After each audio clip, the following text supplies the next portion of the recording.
Hello. জি sir. জি sir তো বলুন। আমরা যেটা বলতেছিলাম যে আহ, আমাদের হচ্ছে যে এই জিনিসগুলা, যেমন রোম্যাক্সটা আমরা কত বের করলাম? 0.0145 0.860। এটা তো বের করতে পারবেন, রোএসটাও বের করতে পারবেন। 0. এই দুইটার মধ্যে কোনটা বড়? রোম্যাক্সটা বড় না? তার মানে রো যেটা আমরা স্টিল কম ইউজ করতেছি, তার মানে এটা হচ্ছে tension control. So fire value টেনশনের জন্য 0.9। এখন ওইটা থেকে আমরা এটা বের করব। এটা কিভাবে? S by 0.85 A primes into D.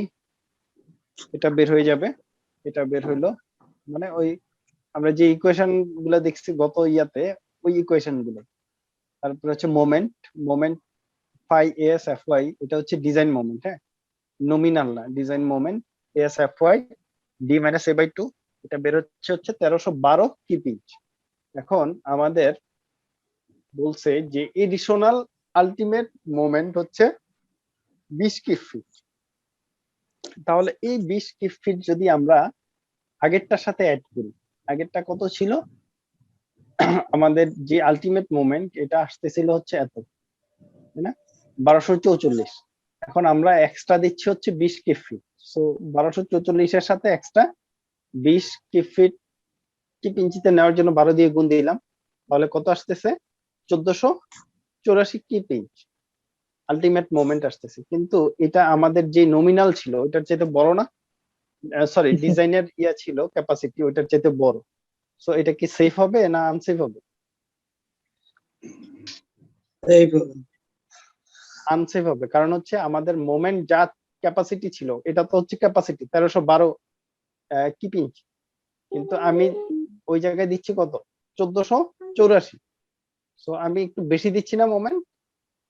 G sir.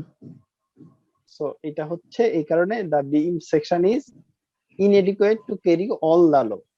পুরাটা লোড ক্যারি করতে সে পারবে না, এটাই বলা হয়েছে। যে এভাবে হচ্ছে আপনার ইয়েটা বের করতে হবে, হ্যাঁ। তো আশা করি এটা যদি আপনারা ইয়ে করেন তাহলে পারবেন, একটু প্র্যাকটিস করতে হবে। জি বলেন। স্যার পি ম্যাক্স এর যে ক্যালকুলেশনটা একটু দেখাবেন স্যার, এই 0.003 কিভাবে আসলো?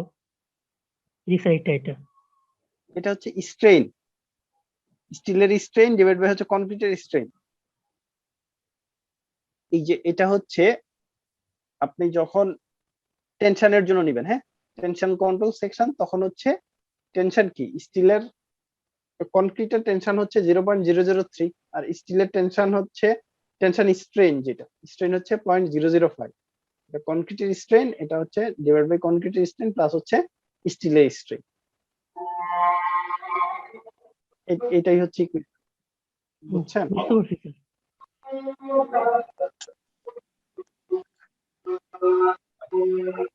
আপনাদের এখন 2.3 শেষ, 2.4টা দেখেন। 2.4টা দেখেন।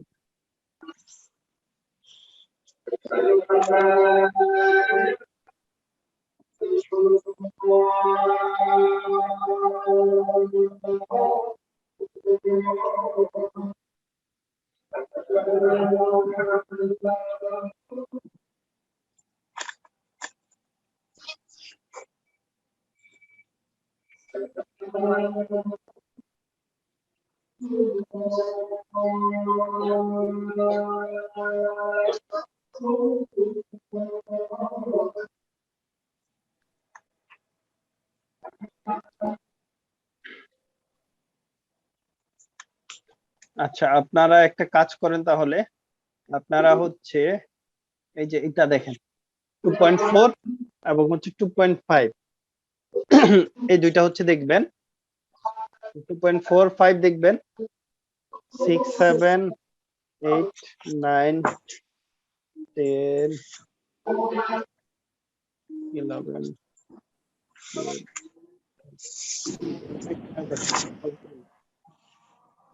আমরা 2.4টা দেখতেছি, তাই তো?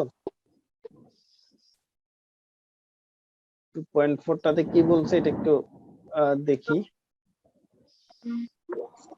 A simply supported rectangular beam spanning 20 feet, 20 feet span is subjected to uniform distributed dead load of 1 kip per feet, 1 kip per feet dead load in addition to its self weight,